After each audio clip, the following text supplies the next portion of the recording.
esta tarde.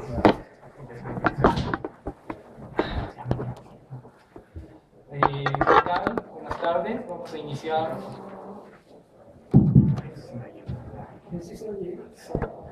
Vamos a iniciar la segunda mesa de este coloquio de tesistas de problemas de ética. Pues vamos a empezar. Se cambiaron un poco por logística, se cambiaron los lugares. Primero los tres últimos van a ser los tres primeros, los tres ponentes que están aquí. Iniciaremos con Ricardo Noé Betanzos y su ponencia Enrique Dussel, del fetichismo de la mercancía al fetichismo del poder. Bueno, la dinámica será que cada ponente exponga su trabajo. Después de eso, cada uno de los ponentes hará réplica a otro y finalmente los presentes harán las preguntas que crean pertinentes. Ricardo, si quieres empezar, por favor. Hola, buenas tardes. Mi tema es, como ya lo dijeron, sobre el fetichismo, pero antes de entrar al fetichismo tendríamos que ver y determinar qué tanta influencia tiene el concepto también religioso, un tanto el de idolatría, porque el concepto de fetichismo ya está un poco más manejado. Conocemos las teorías psicoanalíticas sobre fetichismo de la mercancía y el Marx, y ahorita me interesa porque hay una modalidad que está estudiando el profesor Enrique Dussel, que sería el fetichismo del poder. Pero si nos remontamos y hacemos un poco de búsqueda sobre el concepto, vamos a ver que tienen muchas similitudes y muchas semejanzas. Entonces, lo que trato de hacer en mi trabajo es hacer un recuento histórico. Por ejemplo, qué es lo que se entendía para los hebreos como la idolatría. Entonces nos fijamos y el primer concepto sería esta palabra que se llama ishtahavá. Pero esta palabra tiene que ver más con una inclinación, una reverencia o una postura del cuerpo, que sería como de respeto hacia alguna autoridad, hacia la misma divinidad, que sería, en este caso, Yahvé, que se convierte en el Dios nacional ya después de Moisés. Y así va pasando, uno va leyendo los textos y se da cuenta que también este tipo de palabra aparece en los textos bíblicos cuando se refieren hacia un rey. Entonces allí habría que fijarnos bien en qué contexto se está dando sale esa palabra de ishtahavá, que tiene que ver más la idolatría con una actividad interior que sería subjetiva. Y hay un texto que viene en las Revelaciones que es muy esclarecedor, porque en este texto Juan, cuando está escribiendo y está teniendo todas estas visiones, el ángel le advierte que no se incline, y 2 veces está a punto de caer en idolatría, y le dice: no, solo a Dios tienes que inclinarte. Y entonces ahí vemos que este tipo de idolatría tiene que ver más con esta actitud interior de uno hacia lo creado, porque también ahí había que distinguir entre el creador y lo creado, que va a ser donde van a partir después las críticas de todos los profetas cuando se encuentren contra los dioses extranjeros, y los profetas comiencen a hacer una crítica, porque detrás de esos fetiches, o mejor digámosle ídolos, porque ahí todavía no existe esto de los fetiches, estos ídolos van a manejar unas relaciones de injusticia social que ellos se van a burlar, que uno de los casos sería el dios Moloch, dios fenicio, que tienen que los ricos, los fenicios, para hacer un sacrificio le compraban los niños a los pobres, y entonces así tenían su sacrificio. Ya después vamos a ver que Marx se refiere muy bien a esto cuando cae en la pobreza, cuando vive en Inglaterra y fallece su hijo Edgar por el frío que existe ahí en Londres, y él va a poner este ejemplo que su hijo fue sacrificado a Moloch, ¿no? Entonces sí hay, como sabemos, Marx de tradición de rabinos judíos, entonces hay ciertas conexiones.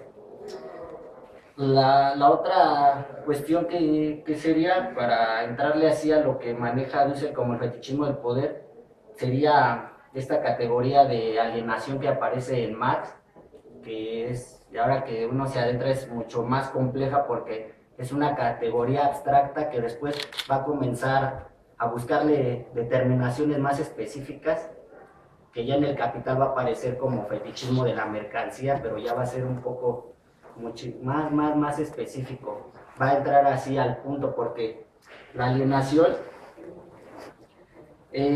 sobre todo él la toma de la tradición inglesa, que tendría que ver un poco más con esta sobre el campo jurídico y sobre todo el campo económico. La palabra alienación en inglés significa marca, distintivo, señal, es decir, una exteriorización. Su primera aplicación tiene el sentido de cesión o transacción comercial, que se usaba en la economía inglesa como en todas las teorías del derecho natural, por lo que el individuo cede una parte de su libertad originaria para crear el pacto social que funda una sociedad organizada. En otro sentido derivado, la alienación quiere decir donación, como pérdida de una parte de sí mismo o de un bien propio para obtener una seguridad o una ventaja personal. Esta palabra evoluciona para expresar la idea de patente, señal o marca de una mercancía que se ha vendido. Más tarde significa, con la palabra extrañamiento, de encontrarse desposeído, que agrega una nueva dimensión espiritual al sentido jurídico comercial originario. Este sentido lo usa Adam Smith, Thomas Hobbes y Kant, siguiendo a la economía inglesa, que sobre todo Adam Smith. Entonces, como vemos, hay una lo que se llama enajenación, que para mí tendría que ser separado porque es totalmente distinto la alienación a la enajenación. Me hubiera estado bien platicarlo con el compañero de la mañana cuando habló de Marx. En la enajenación, por ejemplo, si este objeto es de mi propiedad y alguien me lo arrebata, se podría decir que ahí no está pasando un acto jurídico legal, pero yo subjetivamente sí tendría un extrañamiento hacia ese objeto porque habría una posesión mía en un inicio. Entonces esto lo va a ejemplificar y lo tiene muy claro Marx. Una lástima que las traducciones no sirvan muchísimo. Por ejemplo, este texto, aquí está exteriorizado el pensamiento humano. Este texto del compañero está exteriorizado, y es lo que Fichte llamaba que la razón se aliena o se objetiva, se hace en un objeto, el pensamiento.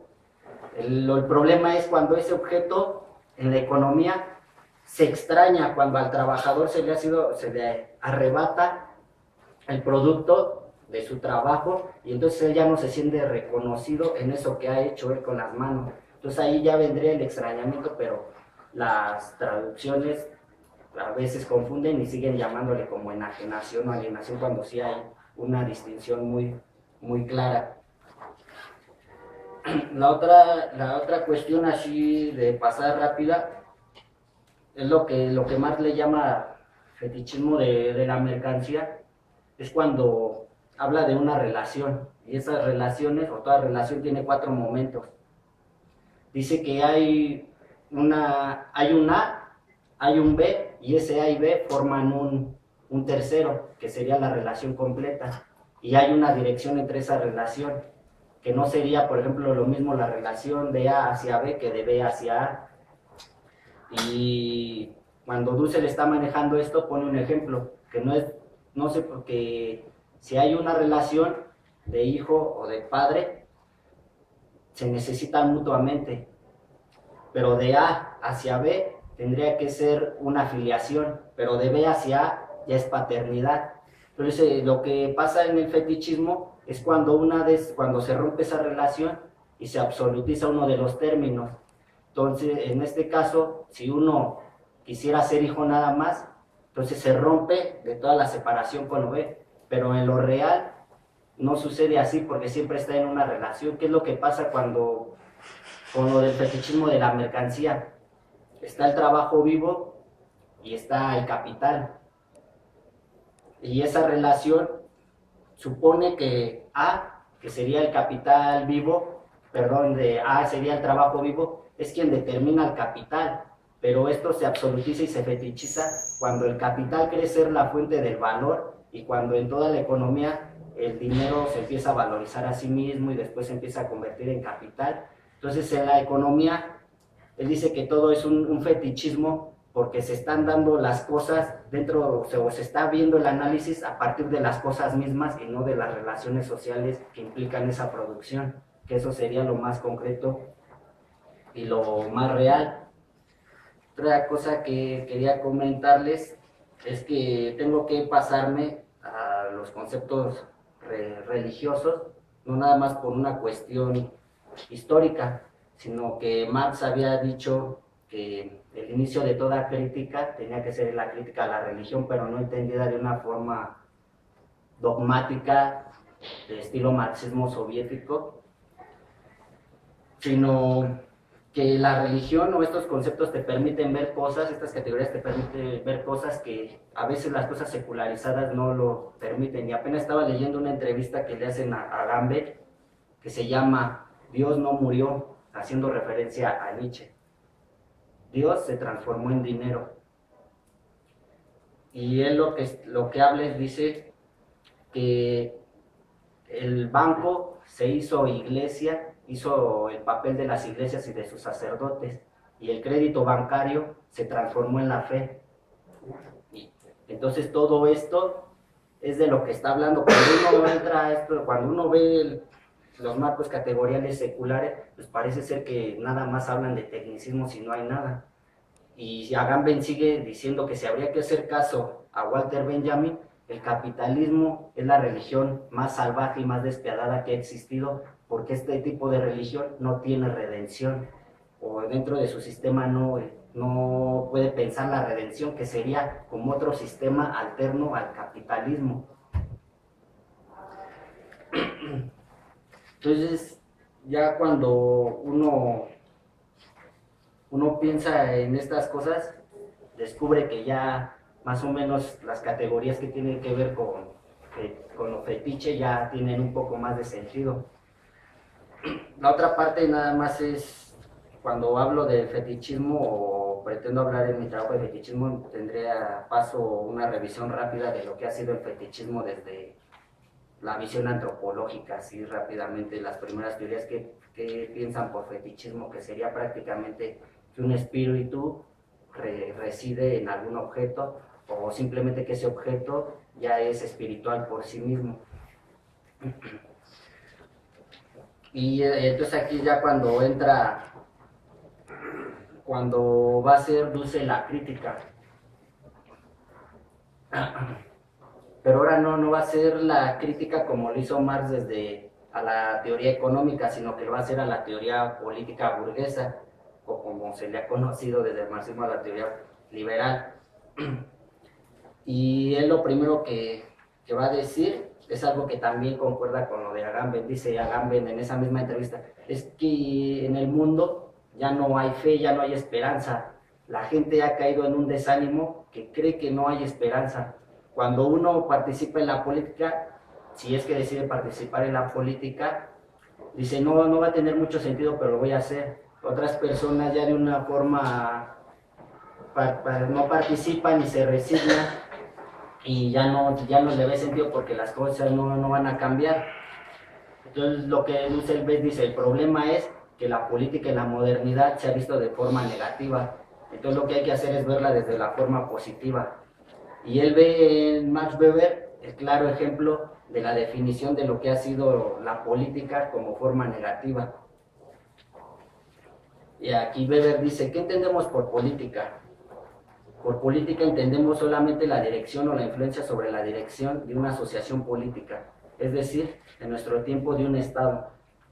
Y el Estado es aquella comunidad humana que dentro de un determinado territorio reclama con éxito para sí el monopolio de la violencia física legítima.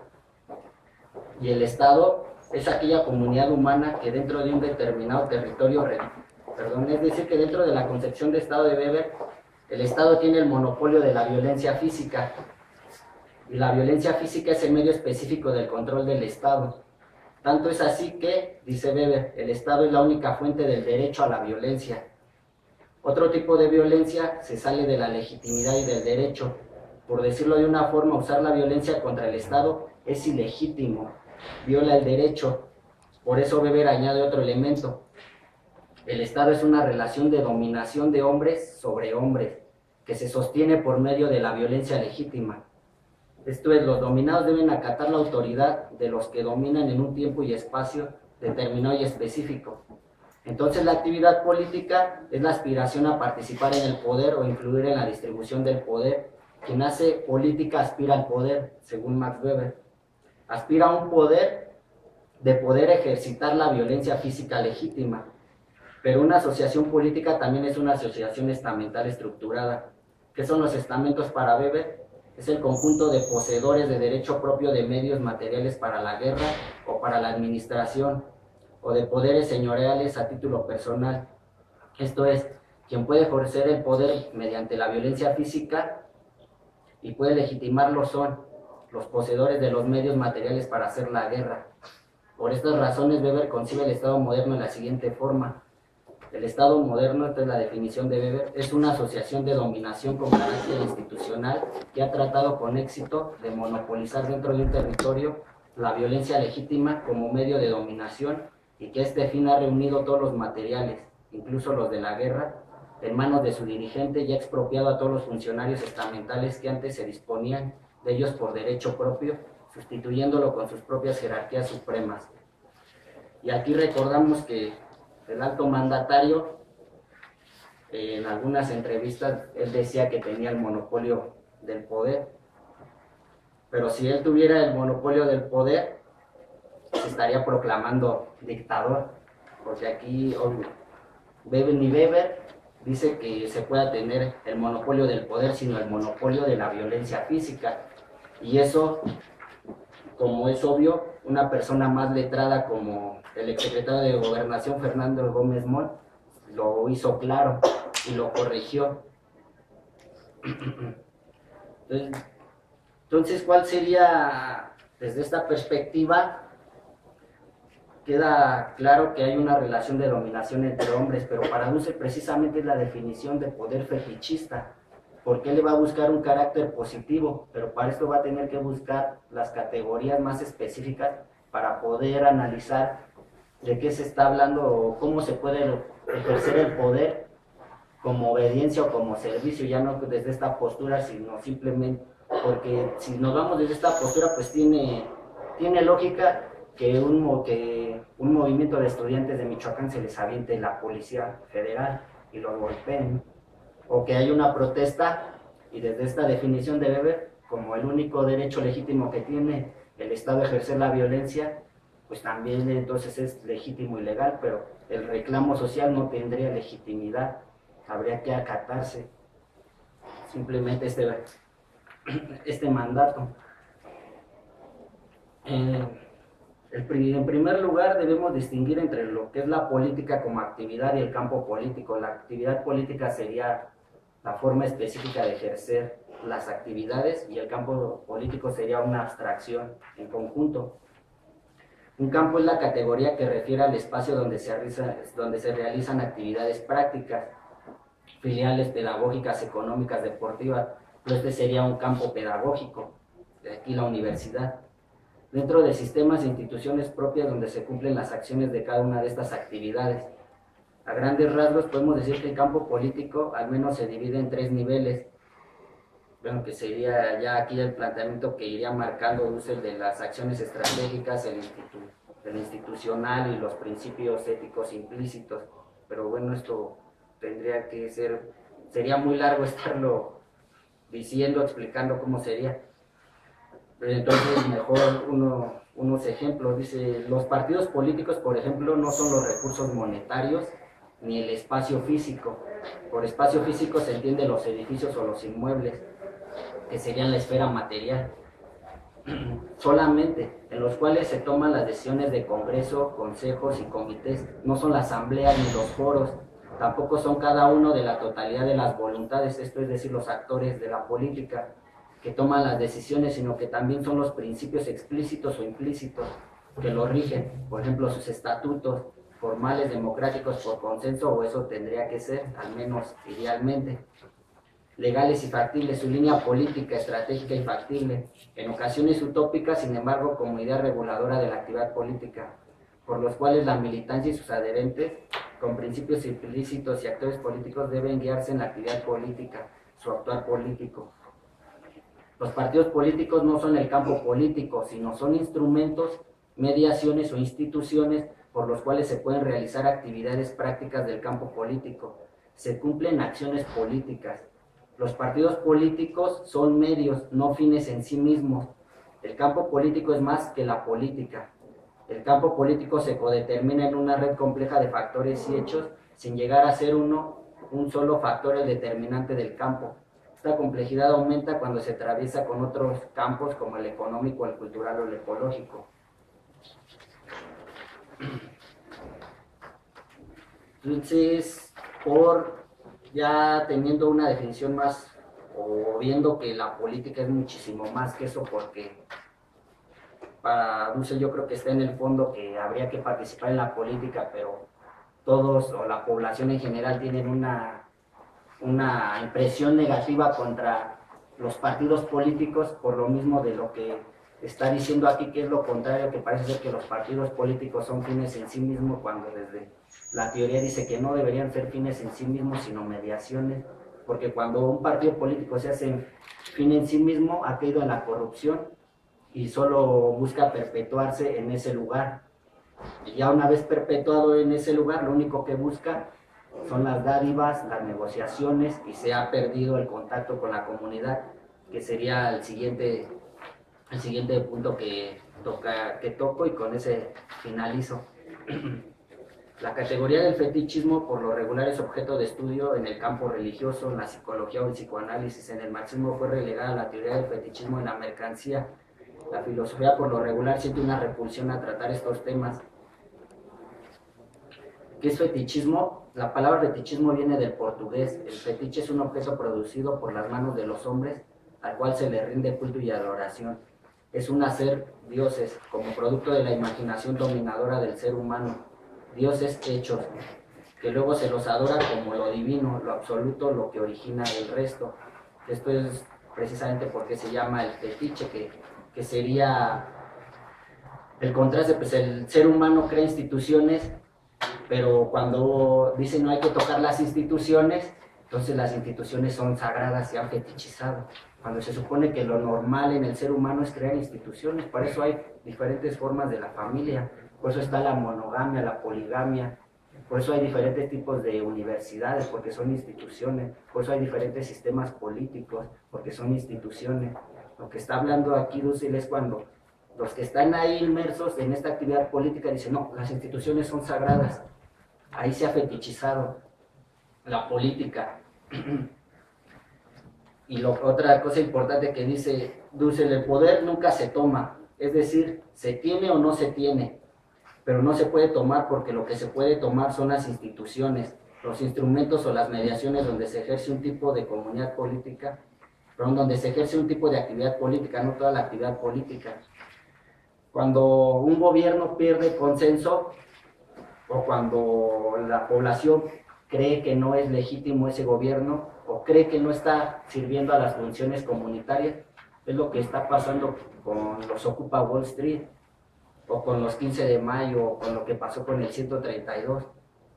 Lo que va a decir Dussel es que el poder está en la comunidad política y no en la representatividad. La representatividad, que serían ya estos órganos institucionalizados, se han creído la sede del poder, cuando realmente la comunidad política es la sede del poder. Entonces lo que hace la comunidad es tomar los espacios, porque antes de esa actividad, antes de esa protesta, era impotente. Por eso Dussel va a marcar que el poder originario de la política reside en la potencia, que es a lo que le llama que es a lo que le llama la comunidad política. Precisamente por eso se toman las plazas, porque los lugares se pueden tomar, pero el poder ¿dónde está? El poder está en la misma comunidad que ya ha disentido de ese consenso o que no lo cree legítimo. El poder no lo toman los representantes, ejercen su función institucionalmente. Como se observa, la comunidad política es la fuente del poder. Nuestra constitución política lo señala magistralmente y eso también se vio muchísimo en las protestas del 132 cuando sacaron el artículo 39 de la Constitución, donde dice que el derecho inalienable de alterar o modificar la forma de su gobierno estaba precisamente en el pueblo.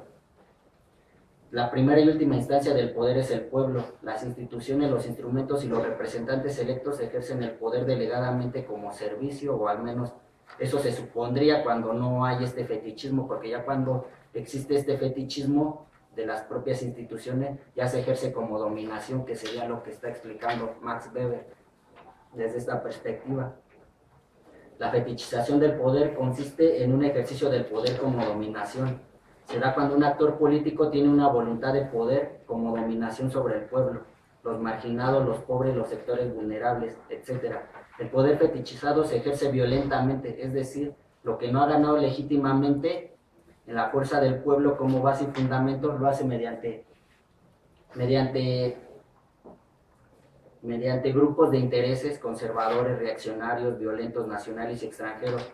Y aquí pongo un ejemplo, que el golpe de Estado contra el presidente Allende es un claro ejemplo de que lo que no se ganó legítimamente por el consenso, por la democracia, se tuvo que hacer por la fuerza.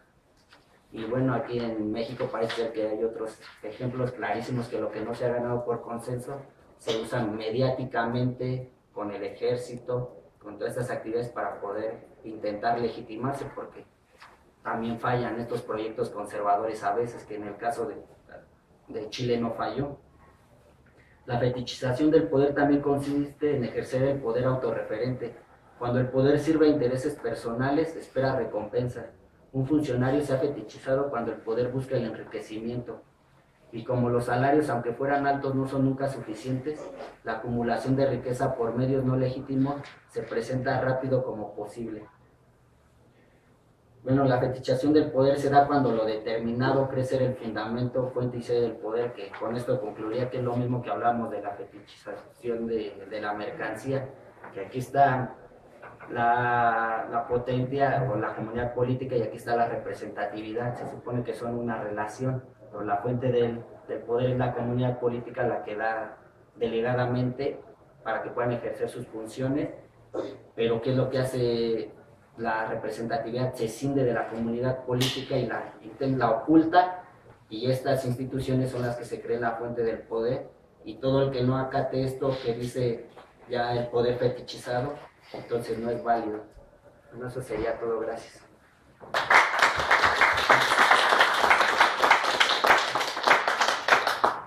Gracias, Ricardo. Se les recuerda que la sesión de preguntas por parte de ustedes será hasta el final de los tres ponentes, al final de la mesa. Le cedo la palabra a José Amador García con su ponencia intitulada Identidad Online y Comunicación.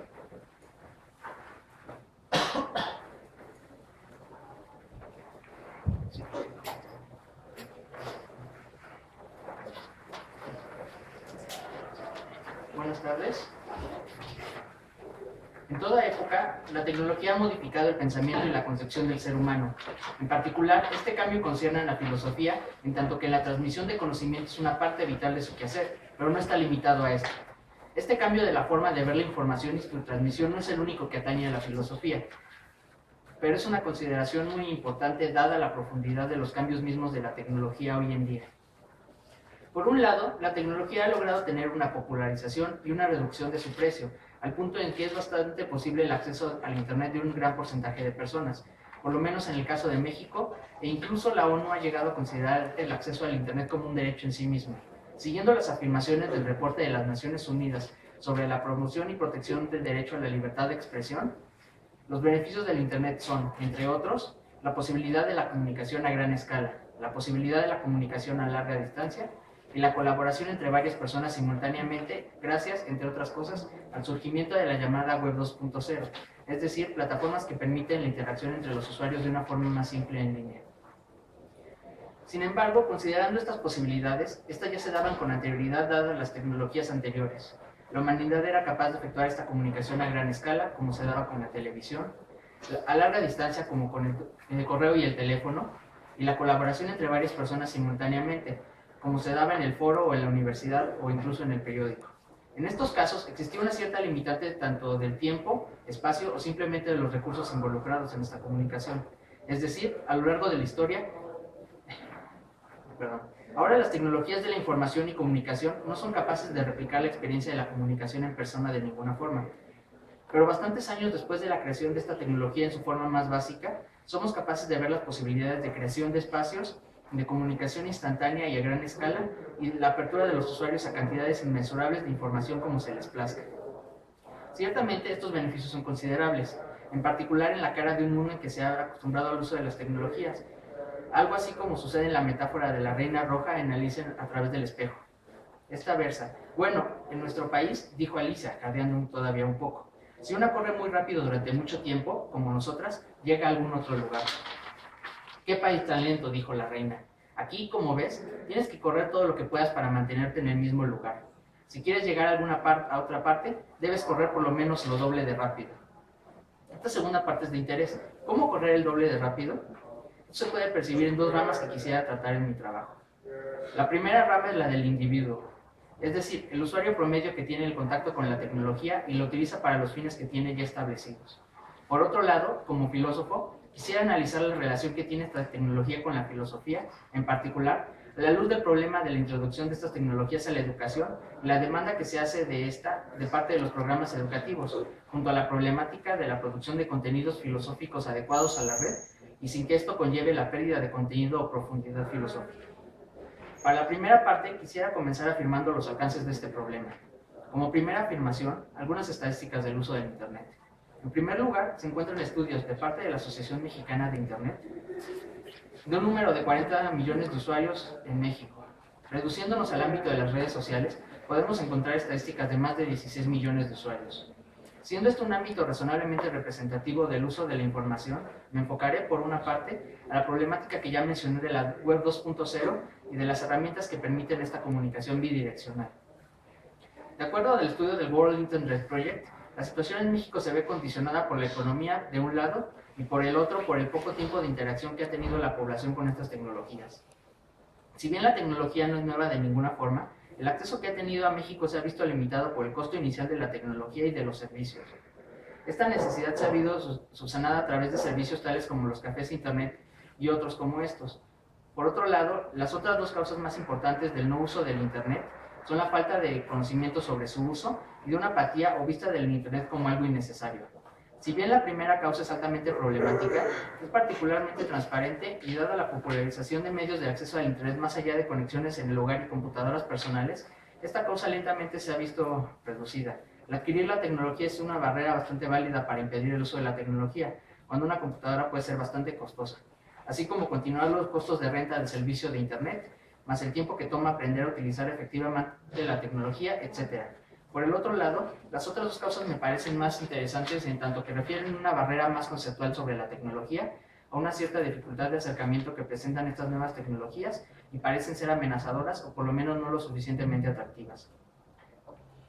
Dado que uno de los usos principales que se da a Internet de estas tecnologías es la comunicación, a comparación del comercio o usos similares, ya sea en la forma de las redes sociales o de correo electrónico u otros servicios, la renuencia anterior puede presentar un número bastante de razones. Una primera razón, por ejemplo, podría ser el deterioro de las relaciones sociales a partir de la sustitución de interacción en persona por interacción en línea. Sin embargo, esta percepción, de acuerdo al mismo estudio del World Internet Project, parece ser falsa. La mayoría de los usuarios parecen reportar que no hay tal cambio o deterioro, y el tiempo que sucede en las interacciones con la familia y con los amigos incluso parece incrementarse a partir de las nuevas tecnologías. Esto a comparación de países tales como Taiwán, en que la estadística llega al 20% de los individuos que tenían el parecer de que el tiempo que interactuaban en persona se veía reducido a partir de estas interacciones en línea. Ciertamente, los datos más recientes del Internet Project tienen 3 años de antigüedad y hay que tomar esto en cuenta, a partir de las variaciones que se han dado en la introducción de nuevas tecnologías y la intensificación de la presencia de las mismas. Pero lo que hay que resaltar es esto: no hay una constante del efecto del Internet sobre los sujetos. ni es de esperarse que tenga efectos nocivos sobre los mismos.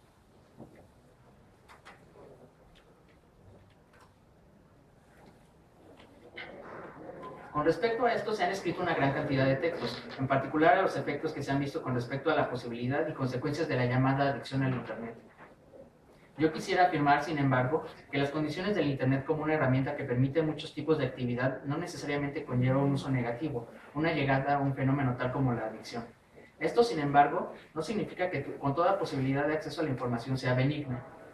Toda tecnología, en particular una como esta que permite un acceso tan simplificado y rápido a la información, debe tener efectos en la subjetividad. Tal como una vez afirmó Platón en el Fedro, que había un resultado negativo debilitando la intelectualidad humana a partir de las consecuencias del establecimiento de la escritura como una herramienta para recordar. Esta posibilidad se repitió después de la escritura en el establecimiento de herramientas tales como la imprenta. Ciertamente, hoy en día, el ideal intelectual parece estar ligado de una forma u otra a la literatura, tal como en otro tiempo se vio ligado al diálogo.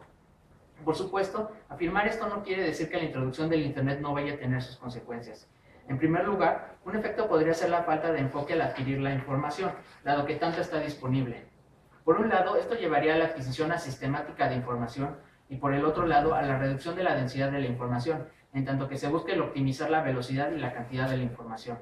Por el otro lado, se da un efecto benéfico, en tanto que esta difusión de la información permite la adquisición rápida de una cantidad bastante más amplia de conocimientos, siempre y cuando uno se dé a la tarea de buscar esta información. Como estudiante de filosofía, reconozco el papel e importancia de este hecho, viéndome en la capacidad de adquirir una gran cantidad de textos, información y opiniones que de otra forma me tomarían una enorme cantidad de tiempo adquirir en una biblioteca. Por otro lado, puedo adquirir esta información en bruto, gracias a la disponibilidad de textos tanto clásicos como modernos en línea. Pero de nuevo, esta clase de investigación y de adquisición no es gratuita a todos los usuarios de Internet, y para muchos, la red consiste en un asunto ampliamente lúdico.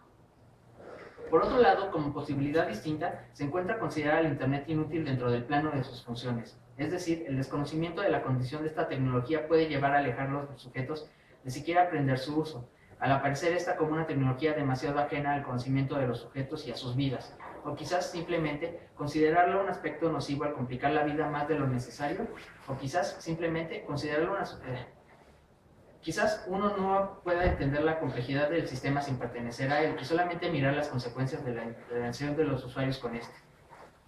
Un problema más, a mi parecer, es el avance de la tecnología a través de las generaciones, ya que el impacto que tiene una tecnología no es el mismo a través de las mismas.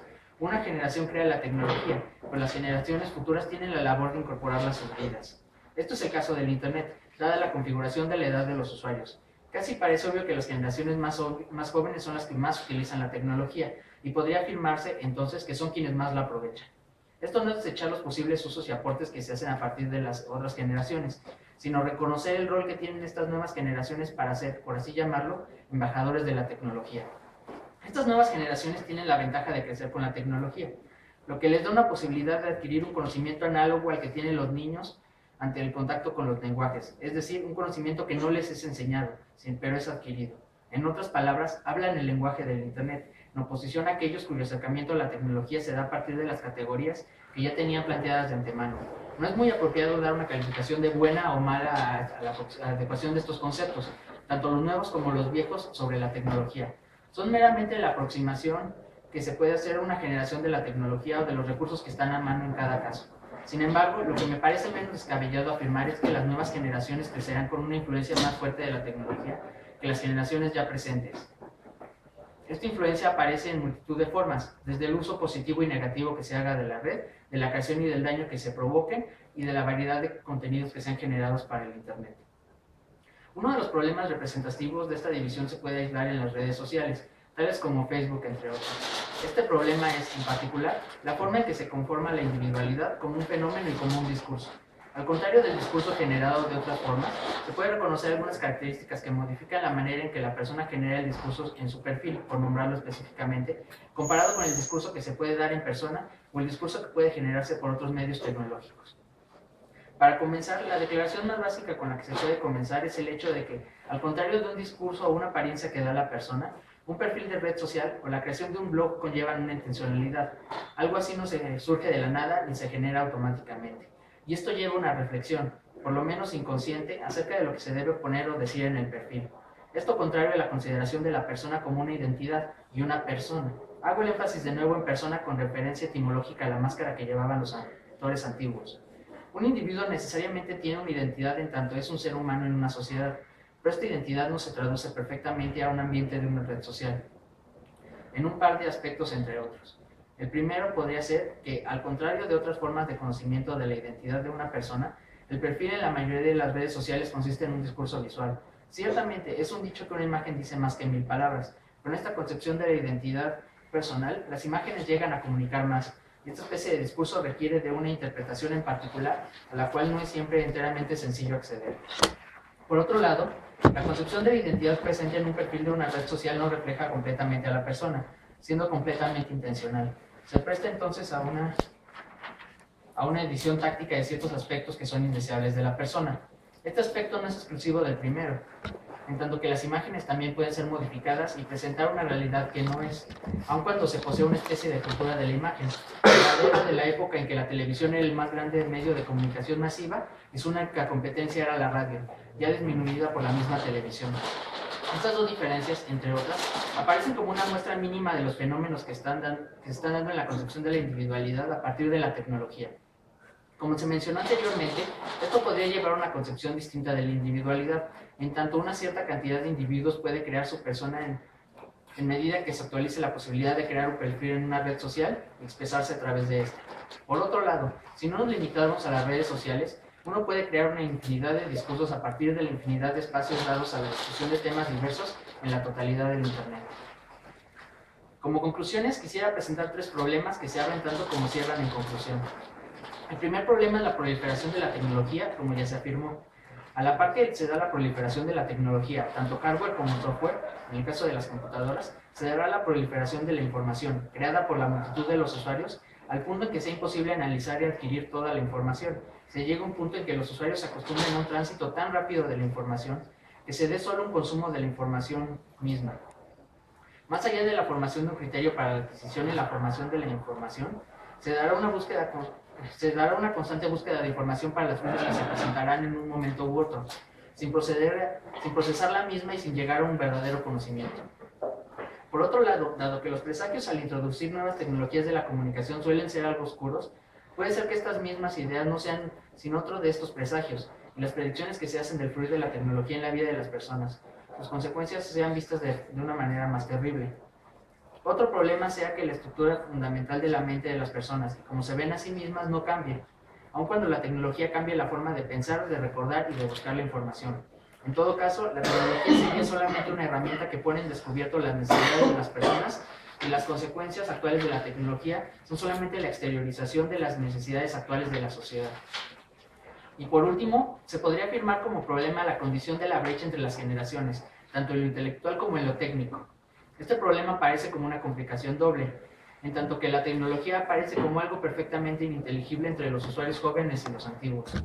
Por un lado, los mayores pueden no entender la tecnología, y por otro lado, los usuarios jóvenes no tienen un conocimiento sistemático de la tecnología que les permite explicar de una manera clara su funcionamiento y su uso.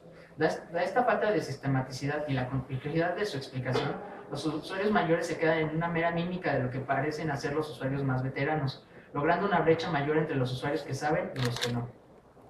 Quisiera terminar con una frase de la entrevista del Spiegel con Heidegger en 1966.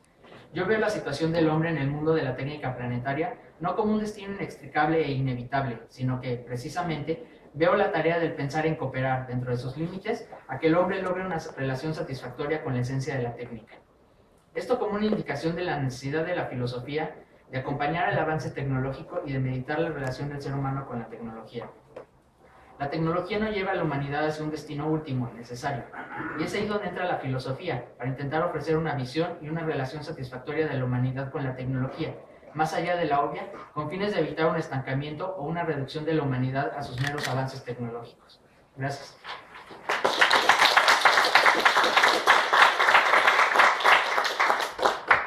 Gracias, Amador. Por último, le doy la palabra a Hugo López Araiza con su ponencia ¿Cómo y por qué una filosofía de la tecnología? Gracias. ¿Me oyen todos bien, así sin micrófono? Perfecto. Entonces, Mi ponencia está basada en un artículo que yo ya realicé porque me pienso titular como por una modalidad muy poco conocida que se llama informe académico de artículo académico. A los que les gustan las emociones fuertes se las recomiendo, es toda una aventura. Hoy mismo estaba viendo la burocracia involucrada en ello y es bastante complicado, pero tengo la esperanza de que en algún momento salga de aquí. Decía una amiga mía el sábado pasado, que ya está en el doctorado, que realmente lo que aprendes en la UNAM es a moverte en el mundo real, porque si logras titularte con toda la burocracia que tenemos, no hay ningún trámite allá afuera que no puedas lograr. Entonces, bueno, ya entrando en el tema, el artículo se llama ¿Cómo y por qué una filosofía de la tecnología? La mayoría de ustedes ya los he visto aquí en los pasillos y en los salones, entonces sé que estudian filosofía y sé también que ya están bastante avanzados en la carrera. Si se acuerdan de su plan de estudios, nosotros no tenemos ninguna materia que se llame filosofía de la tecnología. Lo más cercano a lo que llegamos es filosofía de la ciencia.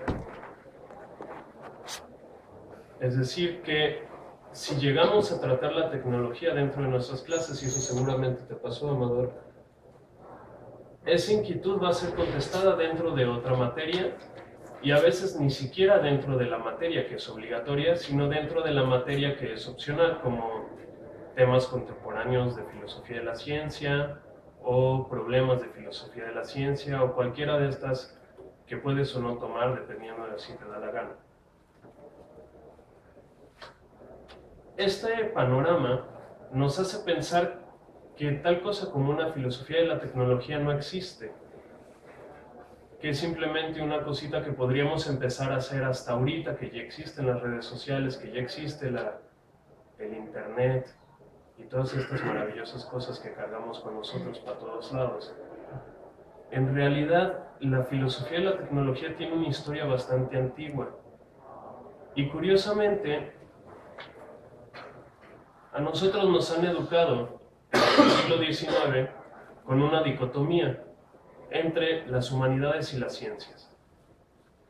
Y entonces los humanistas pensamos que porque nosotros llevamos el nombre de humanistas, todos los que no practiquen humanidades son inhumanos, o son máquinas, o son robots disfrazados con piel. Al mismo tiempo, los que no practican humanidades, es decir, los científicos, los ingenieros, que les gustan los arquitectos, los contadores, creen que nosotros nos dedicamos a perder el tiempo. Más o menos ese es el estereotipo, ¿no? Repito, es un estereotipo. El primer paso para romper este estereotipo va a ser contarles un poco de la historia de la filosofía de la tecnología, porque la filosofía de la tecnología no empezó dentro de la filosofía, sino dentro de la ingeniería. Los primeros que hicieron filosofía de la tecnología eran ingenieros. El primer documento que tenemos de filosofía de la tecnología lo escribió el escocés Michael, y no sé pronunciar su apellido, es U-R-E, es como Ur o algo así. En 1835 y su libro se llamaba The Philosophy of Manufacturers.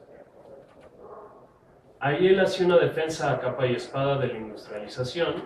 Estábamos en plena revolución industrial, en 1835, y además puso sobre la mesa varios de los temas que siguen tratándose en filosofía de la ciencia y de la tecnología hasta ahorita. Sin embargo, al que tomamos como fundador de la disciplina es Ernst Kapp, en un libro que se llama Grundlinien einer Philosophie der Technik, de 1877. Ernst Kapp sí era filósofo, pero no era un filósofo normal, es decir, no era un filósofo que nunca salió de la universidad. Él, después de estudiar filosofía, seguramente se aburrió de las aulas y se lanzó a las Américas, a la conquista de Texas. Pasó buena parte de su vida madura arando la tierra desértica de Texas y luchando contra los indios apaches y cosas así, muy western.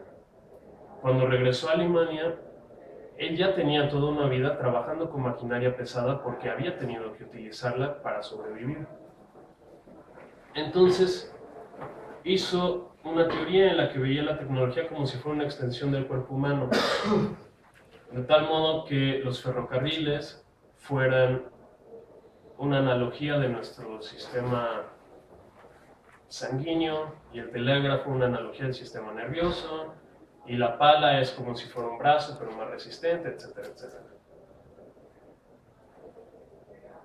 Sin embargo, cuando la filosofía y la tecnología tomó verdadera importancia fue a principios del siglo XX con un ingeniero ruso de nombre Petr Klimentievich Engelmayer. Petr Klimentievich Engelmayer fundó en 1917 la Asociación Mundial de Ingenieros.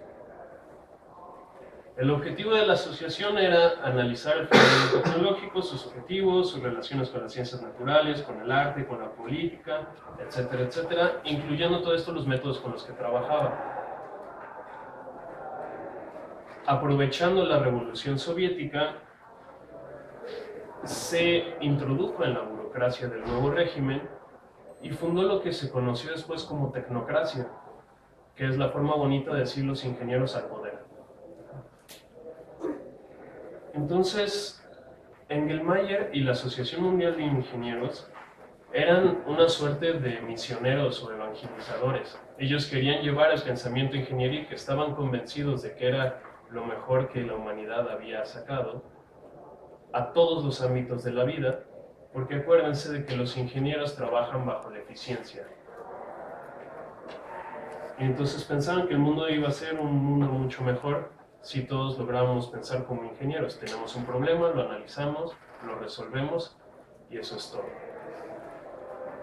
Desafortunadamente para Engelmayer, cayó de la gracia del régimen comunista y fue ejecutado.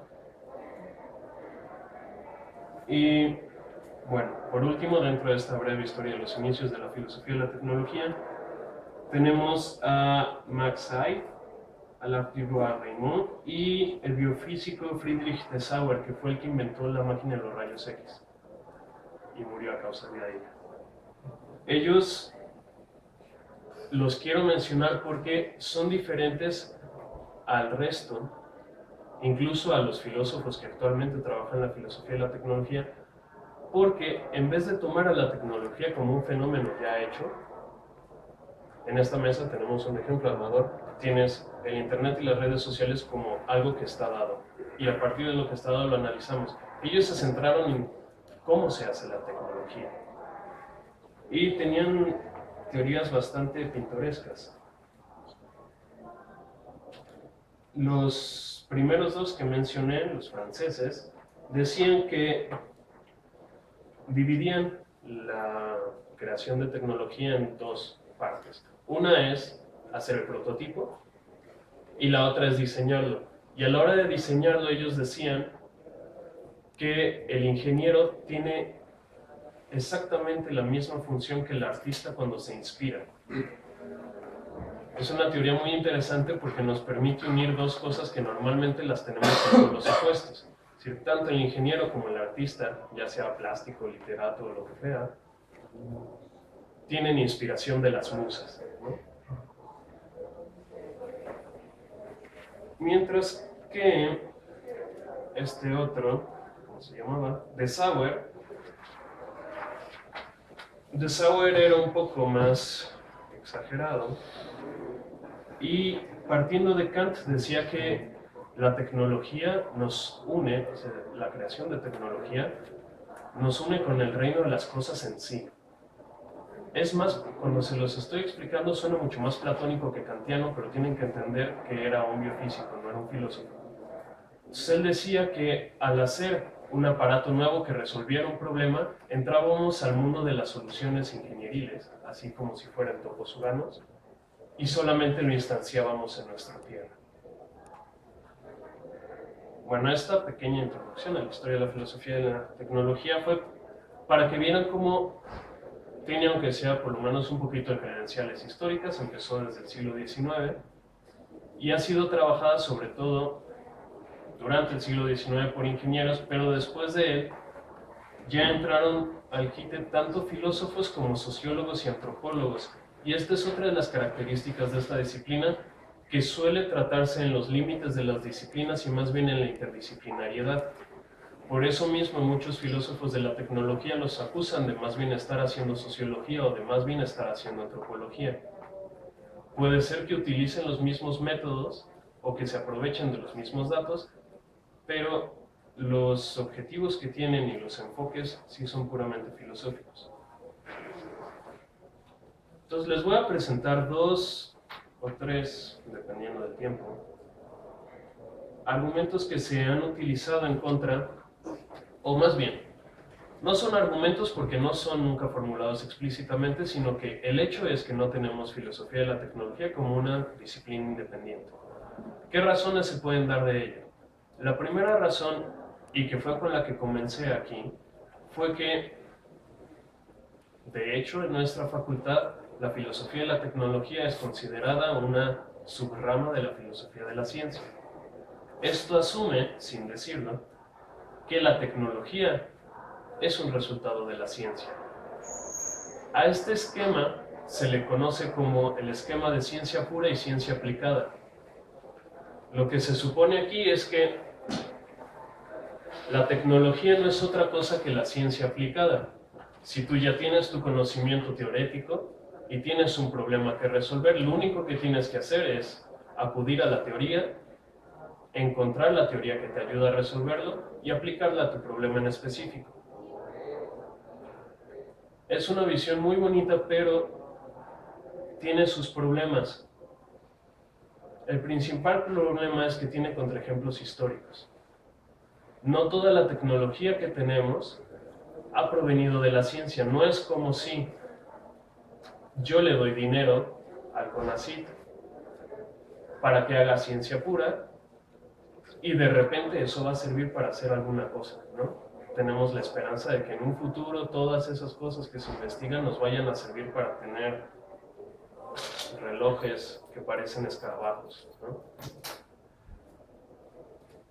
Un ejemplo histórico de un caso en el que no fue así: la máquina de vapor. Se inventó la máquina de vapor y la física de ese entonces, mediados del siglo XIX, no podía explicarla. No entendían cómo rayos funcionaba. Entonces, ya teniendo la máquina de vapor, inventaron la termodinámica a partir de un modelo tecnológico. Aquí no solamente la tecnología no derivó de una teoría física, sino que produjo una teoría científica. Tenemos el caso contrario. Sin embargo, nadie va por ahí diciendo que si tú quieres formar ciencia tienes que más bien hacer tecnología. Y este es uno de los puntos que se dejarían de lado si no nos dedicáramos a estudiar la filosofía de la tecnología por sí misma separada de la ciencia, que es la relación entre ciencia y tecnología. En realidad es un problema de poder. ¿Por qué? Porque los investigadores de filosofía de la ciencia quieren darle preponderancia a su disciplina y entonces subordinan a la otra. Mientras que los investigadores de filosofía de la tecnología hacen el mayor esfuerzo por separarla. Si le damos la razón solo a uno de los dos, el problema se difumina. Es un problema porque también esta relación entre ciencia y tecnología, ya les puse un ejemplo en el que funciona al revés. El ejemplo clásico en el que funciona en el mismo sentido, es decir, de ciencia hacia tecnología, sería el proyecto Manhattan, la creación de la bomba atómica. Pero la creación de la bomba atómica no fue tal cual, tenemos la teoría nuclear, hacemos una bomba atómica, sino que como tenían prisa para hacer la bomba atómica, tuvieron que refinar la teoría nuclear. En ese caso, tanto ciencia como tecnología se alimentaron uno de la otra. Hacían un ajuste aquí, veían que no funcionaba, ajustaban la teoría nuclear y entonces con esos nuevos datos volvían a intentar hacer la bomba atómica y así se echaron hasta que lograron explotar Hiroshima. Ahora, la otra razón por la que no hay una filosofía de la tecnología como tal es una que nos decía Heidegger en sus en un artículo que se llama La pregunta acerca de la tecnología. Y Heidegger dice, nosotros no hablamos de la tecnología porque la tecnología es transparente. ¿A qué se refiere con que sea transparente? Lo vamos a poner en la metáfora más clara posible. Una ventana es transparente en el sentido más simple del término. Se puede ver a través de ella. ¿Cuándo nos damos cuenta de que la ventana está ahí? Cuando deja de ser transparente, cuando está sucia o cuando está rota. Cuando está sucia o está rota una ventana, deja de cumplir su función, la cual es dejarte ver hacia afuera. Lo mismo pasa con toda la demás tecnología. No nos damos cuenta de cómo funciona nuestro teléfono celular hasta que se traba. No nos damos cuenta de que traemos zapatos puestos hasta que nos sacan ampollas. Y así continuamente. Eso explica por qué la filosofía de la tecnología solo se ha desarrollado muchísimo en estas últimas décadas en las que nos empezamos a dar cuenta de que la tecnología podría matarnos. Y el último punto, ¿cuánto me queda? 5 minutos. Perfecto. El último punto sería que, ¿para qué hacer una filosofía de la tecnología si a los ingenieros no les interesa? Creo que ese pudo ser suficientemente refutado al decirles que fueron los mismos ingenieros los que empezaron a intentar hacerla, pero además el ámbito ingenieril tendría varios beneficios de una filosofía de la tecnología, porque hace un rato que les dije que el valor máximo de la ingeniería es la efectividad o la eficiencia. Ustedes asintieron sin más, me dieron la razón y todos seguimos contentamente. Pero ese punto es bastante problemático. Si normalmente nosotros decimos, es difícil que un filósofo hable con un ingeniero porque a nosotros, igual que a los científicos, lo que nos interesa es la verdad. Mientras que a los ingenieros les interesa la eficiencia y la efectividad. Traducido a preguntas, a nosotros nos interesa el por qué y a ellos les interesa el cómo.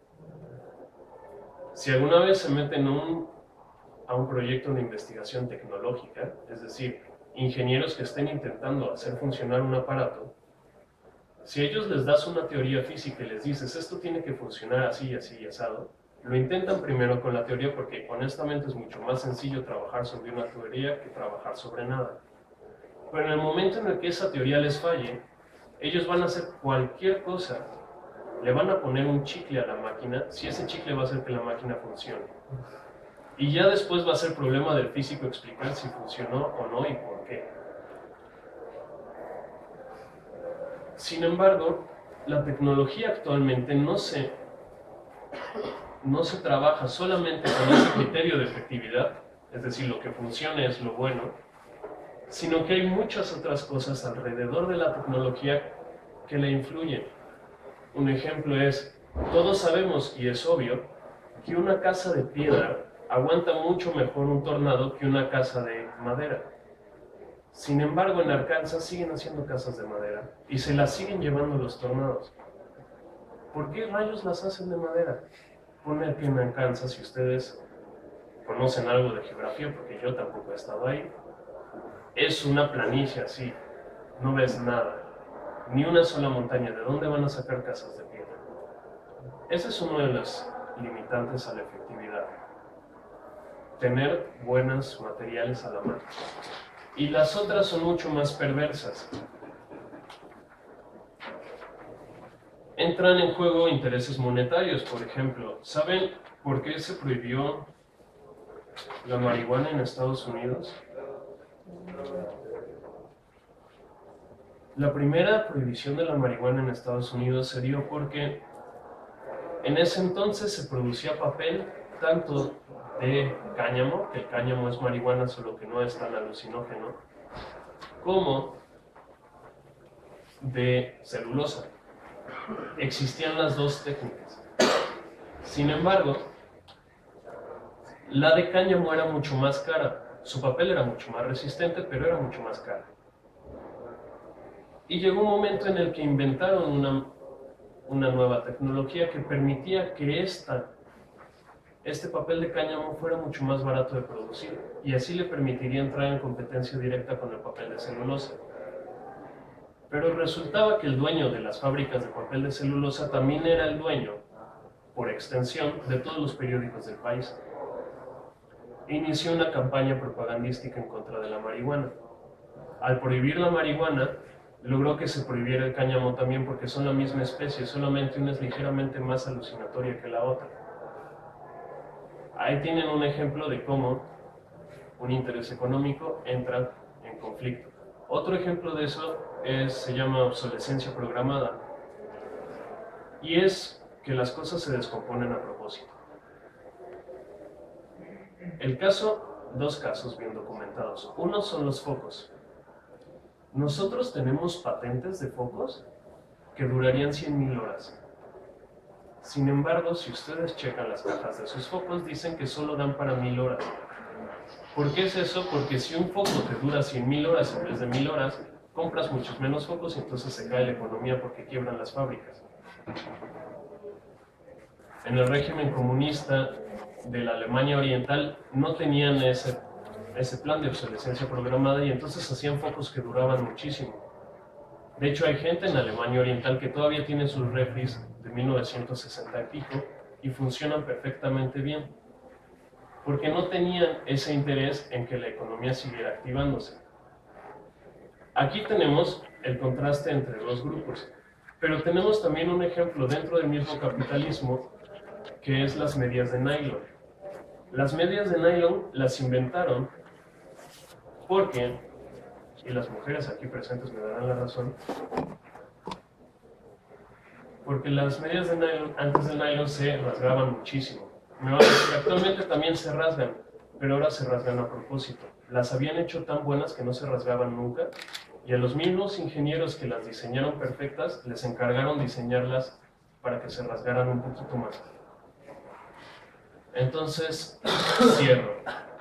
Les presenté a ustedes 3 razones por las que hasta ahora no se ha tomado la filosofía de la tecnología como una disciplina independiente. Y me encargué de refutar cada una. Haciendo un recuento, sería que se asume que la filosofía de la tecnología debería estar supeditada a la filosofía de la ciencia. La segunda era, ya no me acuerdo. Bueno, la segunda era estos beneficios que puede tener la ingeniería a partir de la filosofía de la tecnología. Y la tercera era así, que no se ha trabajado la tecnología porque esta es transparente. Espero con eso poderlos haber convencido, aunque sea un poquito, de que es necesario que se trabaje este campo como un campo independiente, porque de otra manera esos problemas que yo espero haberles hecho ver, que son bastante necesarios que se trabajen, se quedarían un poco en el olvido y se quedarían como alrededor de otras disciplinas. Eso es todo.